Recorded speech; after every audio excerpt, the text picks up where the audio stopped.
Hello and welcome to episode 102 of the Farm Traveler Podcast. I am your host, Trevor Williams, and today on the show, we are talking with two guests today. One is a former guest, Amber from Cranberry Chats over on Instagram. She is a cranberry farmer in Wisconsin. And also on the show, we have Becca, who is a dairy farmer from Wisconsin. And Amber and Becca have another farming podcast called the Forward Farming Podcast. On there, they talk about all things Wisconsin agriculture, all that they do for their dairy business and the cranberry business.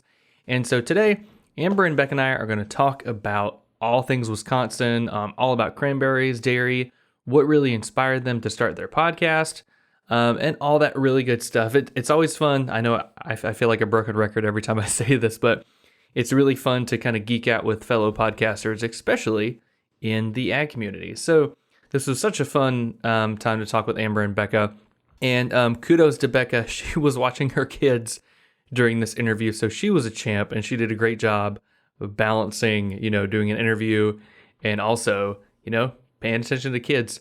And also, so we actually did an episode swap. So if you want to listen to Amber and Becca interview me for their show, head over to the Forward Farming Podcast. I'll link that in the description of this episode. And that was actually really cool. It's always fun to be on the other side of the mic. And so they asked me about, what I've learned podcasting wise, what are some tips and tricks I've learned, some rapid fire questions and stuff like that. So it was really cool. It's always fun to do an episode swap like that. So be sure to check out that episode and forward farming and all that stuff. And I hope you enjoy this. Again, this is episode 102 with Amber and Becca from the Forward Farming Podcast. All right. Well, Becca and Amber, welcome to the Farm Traveler Podcast. How are y'all doing? Hi. Good. Thanks for having us. Yeah, I'm excited to have you on. So, Amber, you've been on the show before. Becca, you haven't. Yeah. So we'll talk a little bit about your backgrounds and stuff. I mean, we're going to talk about your podcast, Forward Farming, and all that stuff. But Amber, we know you. You're the cranberry grower. So, You Becca, bet. why don't we start with you? Tell us a little bit about yourself and what you're doing. Oh boy. Okay. Well, by day, I'm a dairy farmer. I've got my own herd of cattle on a dairy farm where I'm the calf manager. We're milking about 350 cows. And then when I'm done with that, I come home where my husband and I raise brown Swiss beef, and we sell it at the farmers markets and to local consumers. And then we also have chickens, pigs, turkeys that have never left. And we've got two kids, one on the way. So yeah, we're just kind of a circus around here. So you grow a little bit of everything and raise a little bit of everything, it sounds like. That's awesome. Pretty much, yeah. We are kind of the funny farm, but keeps things interesting. I can imagine. That's awesome. So, how did you get into it? Were you kind of born into it? I mean, how did that happen? No, I didn't grow up on a farm. I was in 4-H when I was about 9 years old. Okay. And we randomly had a farmer come and was like, hey, if anyone wants to show cows, like come out to this farm. So I don't know why we did it, but we did it and never really looked back. So I went to college for dairy science, and then I started working on the farm that I'm currently on right now, and everything just kind of evolved from there. Okay, that's awesome. Amber, it's kind of like you. You didn't grow up on the farm. You went back and you worked at the family cranberry farm, right? Yeah, so I guess I grew up out here on the Cranberry Marsh, and then I left and I went to school for sports management, and then I came back home and I decided that's what I wanted to do, actually. So I went to school for nothing ag related, and it's come very much handy lately. But it's been great. I'm 5th generation out here. We've got the 6th generation on the way, which is exciting. And it's a little less chaotic than Becca's funny farm, but it still keeps us plenty busy. I can imagine. That's awesome. Yeah, and congratulations to both of you. You've got the 3rd generations of the farm on the way. That's super cool. Congratulations. Yeah, thank you. You're welcome. So how did you two meet? I mean, you guys seem like you're best friends. You're on Instagram. You've got the forward farming thing. So how did you two meet? How did this relationship blossom? You're up. I'm opening popsicles right now.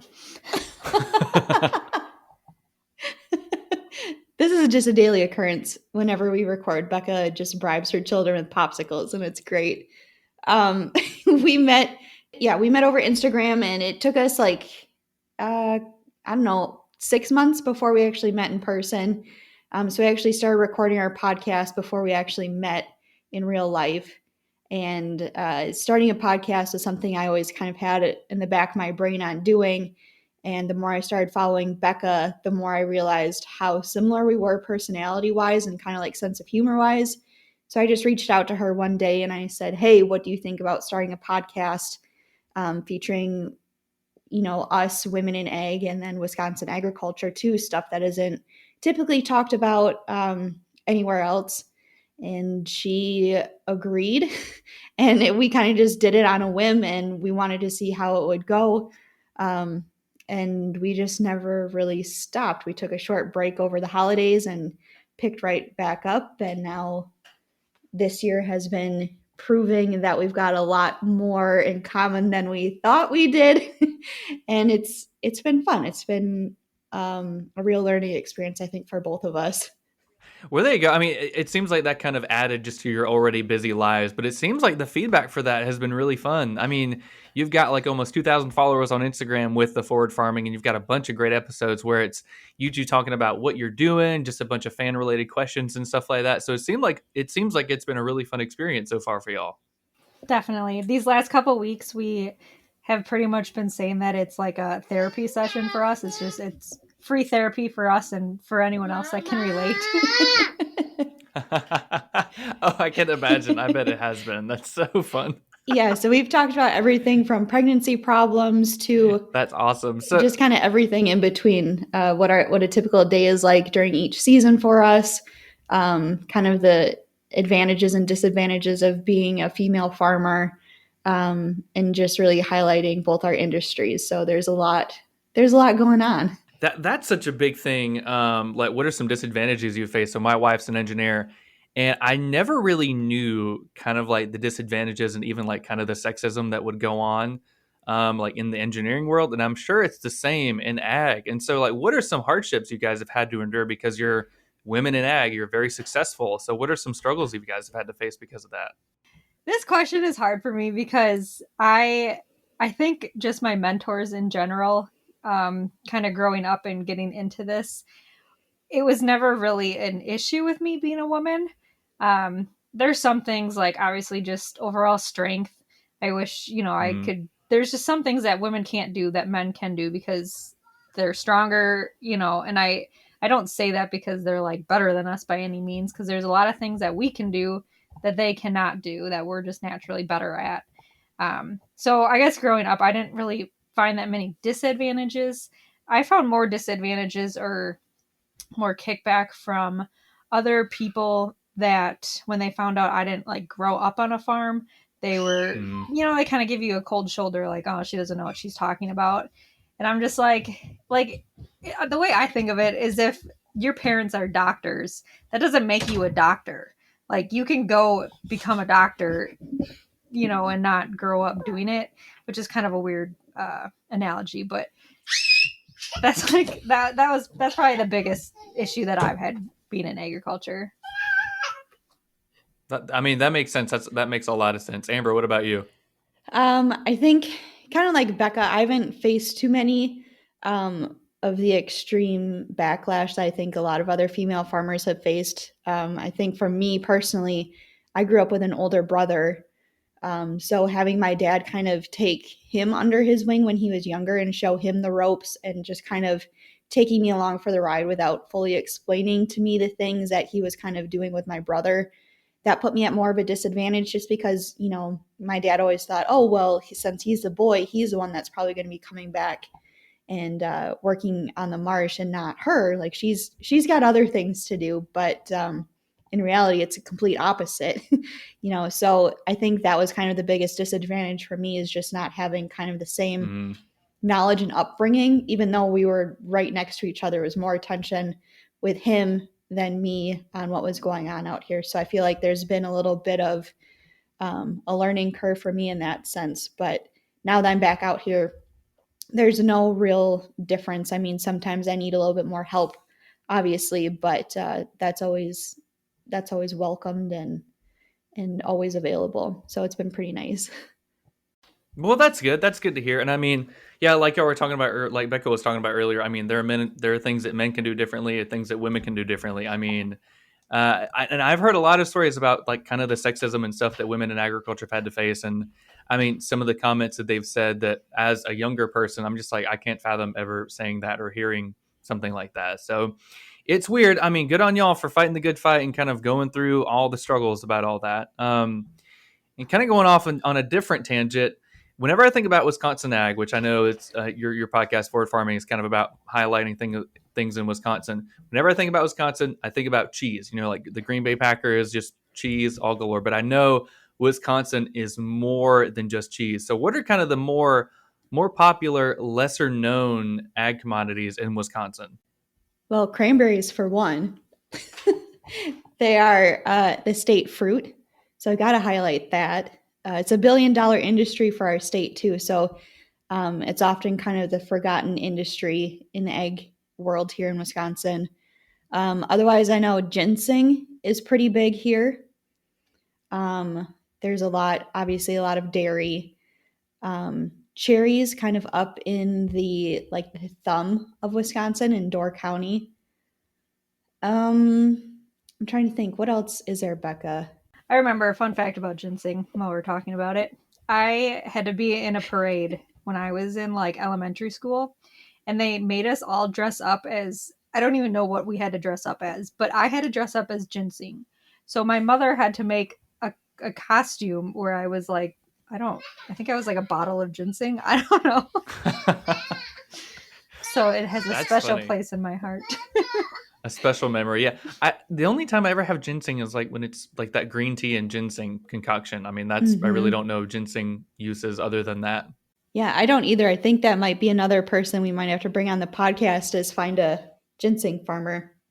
Hey, there you go. Yeah, that would be interesting. I mean, um, so Becca, you had, or not Becca, I'm sorry, Amber, you had this guy. He's some influencer and a comedian. I forget his name, but you had him come out there to your march and film some stuff. Like, what was that whole process like? That seemed like it was super fun.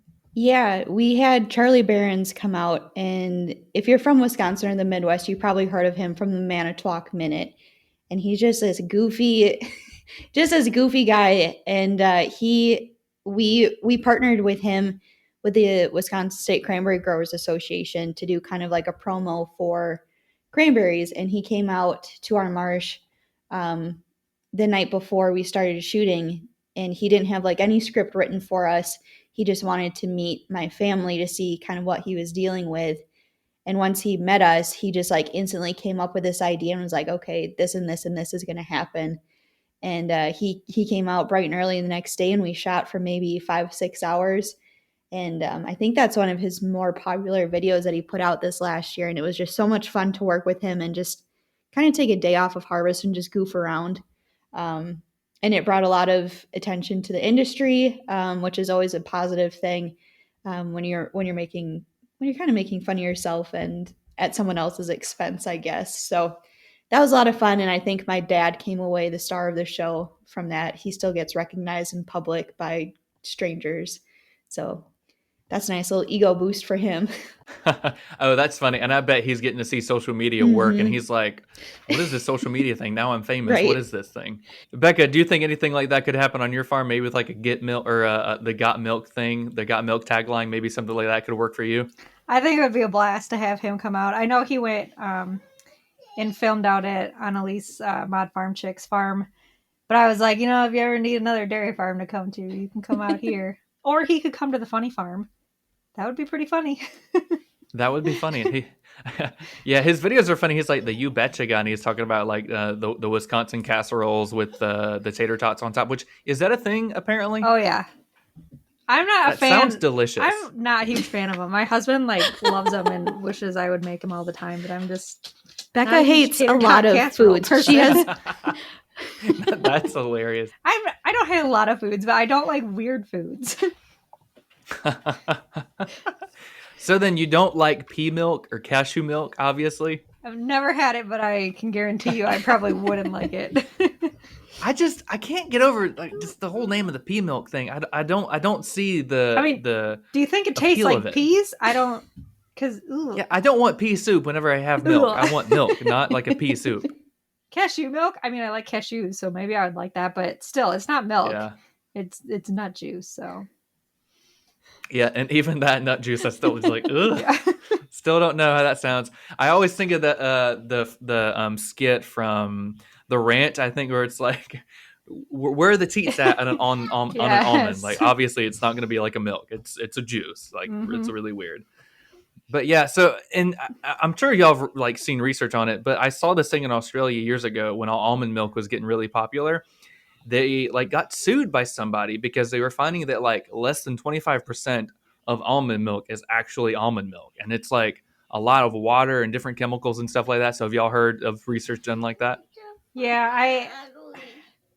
I forget the amount of actual almonds in almond milk, but it was like, I don't know, like 5 almonds or something in a glass of almond milk.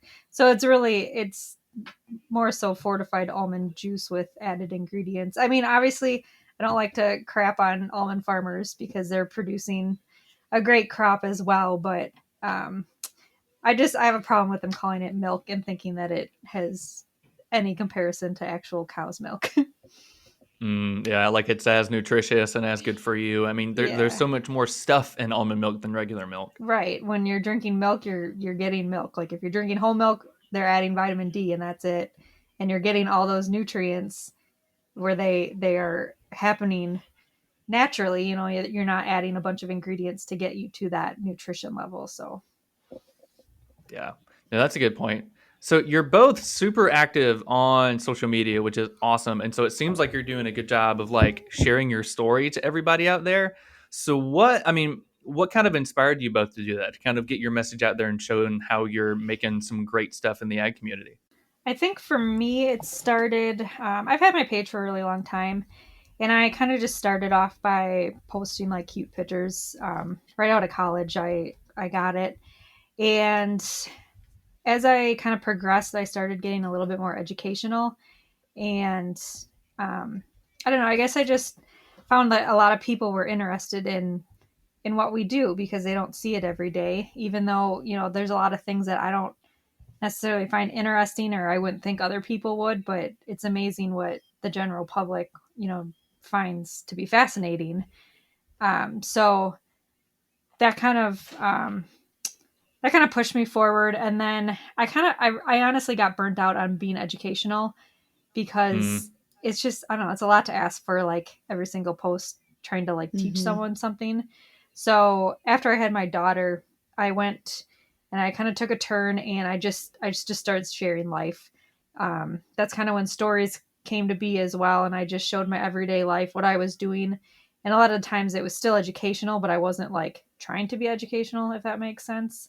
So I hmm think when I switched that, I got a lot more followers and I was able to relate to a lot more people because then I had moms and um, I mean a lot of other farmers, but I broadened my audience so much, so that was a game changer for me. Mm-hmm. Yeah, and I've heard we had Caitlin Dubin from the Midwest, or not the Midwest Wives, Wild Rose from farmer. Wild Rose. Yeah. Yes, thank you. Yeah, and she was talking about how she likes to just show the life of a farmer and not exactly educate because consumers kind of just want to relate to you instead of just learn something day in and day out. So I thought that was a really cool perspective. Amber, Yeah. what about you?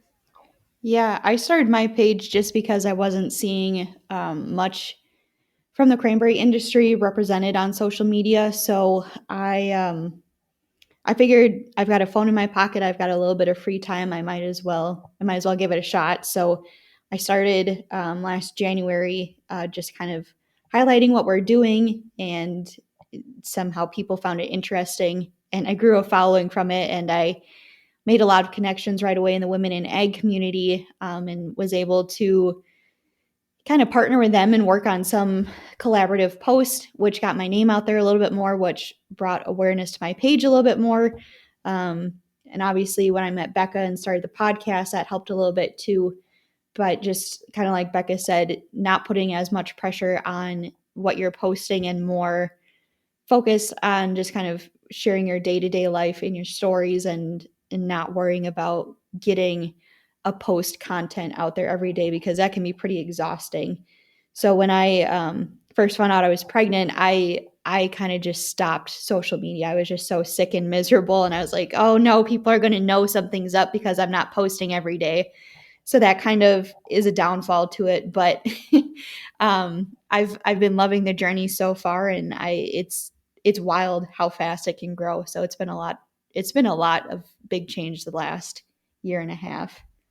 Oh, I can imagine. Yeah, Amber, I think when I followed you, you had like 3,000 followers or something like that. Now you've got what, like 12,000 or 15,000? It's up there a Oh lot. gosh, not that many yet. Only I'm still only at 9,000. Oh, only 9,000. Yeah, only. That's still pretty good. Becca, I think you've got 15,000. Yeah. Only 9,000, and then Becca's only got 15,000. That's pretty good though. It's wild. I bet that's so cool. But I mean, it seems like you both have like not only like I guess you could say fans on your social media, but people that want to follow you and see how dairy is made, how cranberries are made, people that are like genuinely interested in those products, but also kind of more so interested in you guys and just kind of seeing what you're doing. Yeah, it's really like just a giant community almost. Because sometimes being a farmer is a little bit isolating because you're kind of married to the farm. It comes first all the time. And so social media for me has been a way to meet a lot of other like-minded people that I don't meet around here anymore. And like I don't have time to go out, and I don't have time to go out and like hang out with people and stuff. So I'm I'm an introvert, and so I really enjoy that I can meet people online that I can relate to so much, because if I'm ever having a bad day or if something goes wrong, I can put that out there, and there's going to be someone that can relate to me and kind of help me through that situation. So Oh yeah, absolutely. I mean, during the whole COVID thing, have y'all found it to be very beneficial? I mean, as we're sometimes locked down, but also you guys are so busy on the farm. So have y'all found the social media kind of communities you've built have been very beneficial during this time? for me, not much changed during COVID. Yeah. So I mean, in a way, yes, I think you are able to reach more people during COVID just because more people are on social media. But I guess for me, it's not like I turned to social media even more just with COVID. That makes sense. Amber, what do you think? Yeah, I mean, I live 5 miles out from the nearest village, and so I don't get a lot of human interaction outside of my family anyway. So social media is just kind of like Becca said, it's just kind of nice to talk to people, even though it's through your phone. But it's also a very humbling experience knowing that people want to pay attention to your life and what's going on, not only on the farm but off the farm, and to have people there just to communicate with and just check in on. It's been very nice, and it's helped keep my sanity, just because, especially with COVID, you can't go out and see your normal friends, like your real life friends. You're kind of dependent on your phone and your internet friends. So it's nice to have that to turn to as well. Yeah, I mean, I feel like social media sometimes gets a bad rap, but lately I feel like it's been pretty good, especially during COVID. Everybody has their communities or their friends they can still get to online, and so I mean, I think it's been okay, which is kind of good. So what are some of the biggest things you've learned from podcasting? I mean, like from your guests, from just talking to each other. What's some of the biggest things you've learned during that whole experience? I mean, growing up in Wisconsin, I feel like I should have known a little bit more about the dairy industry than what I did, I guess. So, like one of our first episodes, I asked Becca what brand of cow she has, just like not knowing any better. And apparently that's not the right thing to say. So now that's kind of a running joke that I have, is just asking people what brand of cows they own. So I've really learned a lot from Becca just on a day-to-day basis, what goes on, kind of more of the scientific reasonings behind things. So I've learned a lot just from her, but then from our guests, we just had someone on that does maple syrup up in New York, and that was something I had no idea on. And again, me being me and not knowing proper terms, I asked her how they get the tree juice out of the tree, just kind of like making an idiot of myself. So it's been great, and I hope that my ignorance, I guess, kind of makes it a little bit more relatable to people who aren't not super knowledgeable on all aspects of ag. So it's been a big learning journey for me personally. I bet. I mean, you're putting yourself out there to learn something, and I mean, I'm sure 90% of the people listening would call it tree juice too. So I mean, you're just kind of taking one for the team there. Yeah, and the thing about Becca and I is we don't do a lot of research before we do episodes usually, or like we don't really plan together. So we're just kind of going into it just blindly half of the time and just kind of winging it. So our hashtag for our podcast is usually hashtag bless us mess, because we're always up to something. So it's been fun. It's never perfect, and we never try to come across as perfect either. There you go. It's all about being your genuine self, as also Caitlin Dubin said. It's all about being genuine, all about not trying to be perfect, just being you, whether that's on your podcast or social media. So that's awesome. Becca, have you learned a lot about Amber during the whole podcasting thing? Definitely. I mean, I knew that Wisconsin was big into cranberries, obviously, just because that's one of the things you think of when you think of Wisconsin. But everything that goes into it, I had no idea. I mean, I did know that they weren't grown in water, but like all the preparation that they do throughout the year, they're not just harvesting once a year and then going on vacation the rest of the year. Like they're working year round to get that crop off. And then, like Amber said, just our guests that we've had on the show to learn more. I know with the maple syrup, we had such great feedback on it because that's one of those things that not many people know about. And I had zero idea what it took to get, the sap to be made into syrup. So that was really cool. And I know we're hoping to kind of keep getting guests like that might have like maybe little niche markets that people aren't necessarily familiar with, just to not only get their name out there, but to learn more about agriculture throughout the country. Yeah, that's awesome. We haven't had anybody on for tree sap, but that'd be really fun, or maple syrup. I mean, that'd be really fun to learn more about. I mean, I just envision somebody going out into the big woods and having the little spike thing, hammer it into the tree, getting a bucket of sap, and then that's it. But doing it a lot all year. So that's fun that y'all interviewed somebody about that. That's cool. Yeah, it's incredible to like learn the entire process, and it's very technical too, so it's pretty cool. Oh, I can imagine. And so I'll ask Becca this, which I'm sure Amber you did, which you were talking about your brand of cows, aka your type of cows, the brown Swiss. So why did you guys choose brown Swiss instead of like the super popular Holsteins? Because they're trash. I'm just kidding. Got them. So okay, I guess my love for brown Swiss came my first year showing cows. I showed a Holstein, and she was way too big for me. It was my first year. I was like 9 years old, and I think I took a spring yearling, so she was large, and she kicked my butt because I didn't know what I was doing. So, right before we went into the ring to show her, she stepped on my foot, and I cried the entire time. It was, that's where my hatred of Holsteins started. I'm just kidding. So the next year, they also had brown Swiss on the farm. So I showed a little spring calf. So she was just a couple months old. She was much more my size. And I fell in love with their personalities. They're so stubborn. And I think they're probably like me a little bit. They're very hardy animals. They're adorable. And so I always grew up loving them. I showed them for the most part. And then when I was able to start my own herd, that was the first ones I bought. So I do own some Holsteins too, because Holsteins do make good milk, but we've just always loved the brown Swiss. And then when we started raising them for beef to sell, brown Swiss are kind of a dual purpose breed in some areas. So they can make good milk. They've got high component milk, but they also make great beef. So it's kind of a win-win for us. I take my bull calves from the dairy farm and we raise them out to make our beef. That's awesome. I've yet to meet somebody that loves their Holsteins the way a brown Swiss person loves their cows. I mean, I've yet to meet anybody like, oh yeah, absolutely. I mean, that's so cool. And I think the brown Swiss cows are a lot cuter. I mean, the black and white cows, Chick-fil-A cows are cool, but I think brown Swiss are like really cute. We down here in Florida, I think we've got a mix of some brown Swiss and Holsteins. We also have a lot of Brahman, but Brahman aren't really dairy Oh, those cattle. are cool. So yeah. Have you all heard the story of the monkey on the back for the Brahman? No. So I heard the story that like they've got like that big hump, and the story is that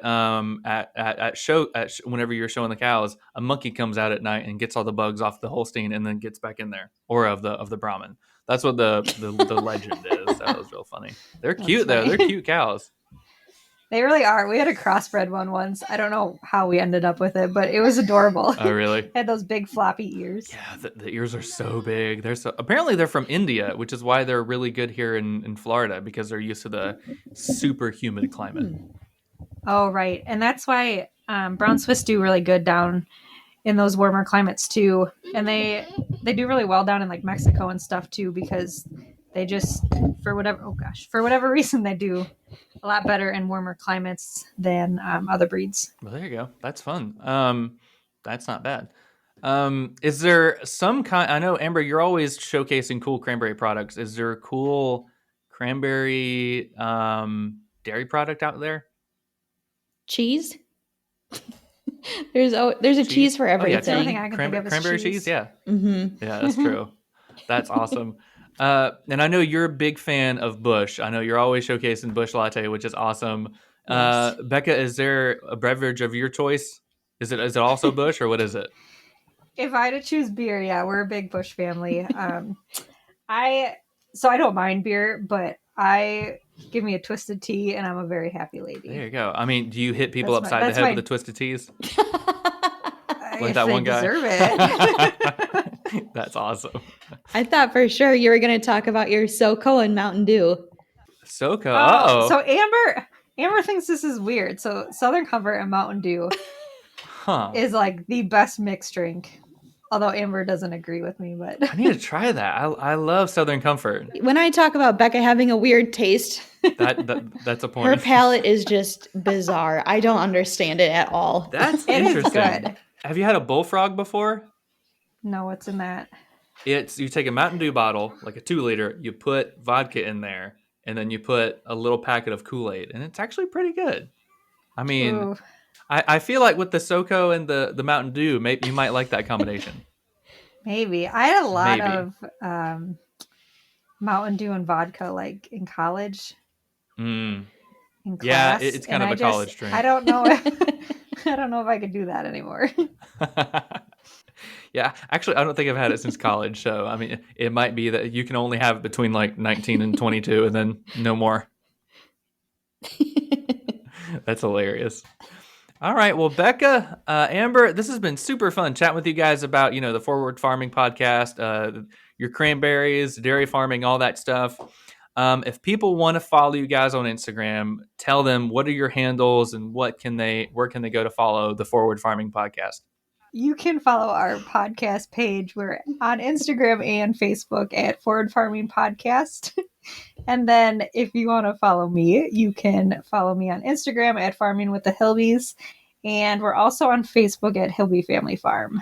And I am over at Cranberry Chats, and Facebook is also at Cranberry Chats as well. Well, sweet. Well, we will follow. I'll link all that stuff in the description. And again, super fun to chat with you guys. Best of luck and everything. And can't wait to see all the content you have and all that good stuff. Thanks for having us. Thank you.